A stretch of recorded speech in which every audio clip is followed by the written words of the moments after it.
Guys, ನಮ್ಮ ಸುತ್ತಮುತ್ತಲು ಇರುವಂಥ ನೀರು ಉಪಯೋಗಿಸಲು ಎಷ್ಟು ಯೋಗ್ಯವಾಗಿದೆ ಅಂತ ಗೊತ್ತಾ?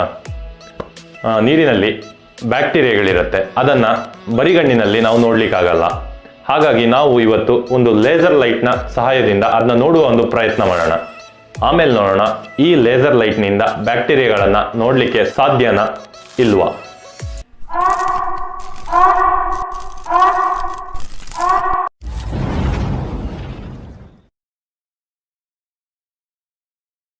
ನಾವಿಲ್ಲಿ ಬೇರೆ ಬೇರೆ 3 ಕಪ್ಗಳಲ್ಲಿ ಬೇರೆ ಬೇರೆ ಥರದ ನೀರುಗಳನ್ನು ತಗೊಂಡಿದ್ದೀವಿ.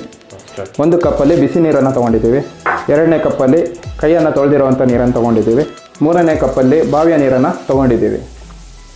ಈಗ ಈ ಸಿರಿಂಜ್ನಲ್ಲಿ ಬಾವಿ ನೀರನ್ನು ತುಂಬಿಸ್ಕೊಳ್ಳೋಣ.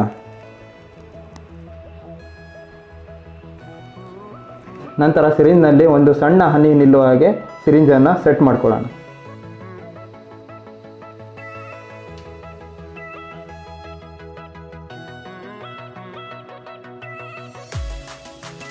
ನಂತರ ಲೇಸರ್ ಲೈಟನ್ನು ತಗೊಂಡು ಈ ಹನಿಗೆ ಹಾದು ಹೋಗೋ ಥರ ಲೈಟನ್ನು ಆನ್ ಮಾಡ್ಕೊಳ್ಳೋಣ.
ಬಿಸಿ ನೀರು, ಕೈ ತೊಳೆದಿರೋ ನೀರು ಹಾಗೂ ಬಾವಿ ನೀರು ಒಂದಕ್ಕೊಂದು ಎಷ್ಟು ಡಿಫ್ರೆನ್ಸ್ ಇತ್ತು ಅಂತ ಹೇಳ್ಬಿಟ್ಟು ಈ ವಿಡಿಯೋ ಇಷ್ಟ ಆಗಿದರೆ ಲೈಕ್ ಮಾಡಿ, ಶೇರ್ ಮಾಡಿ ಮತ್ತು ಸಬ್ಸ್ಕ್ರೈಬ್ ಮಾಡಿ.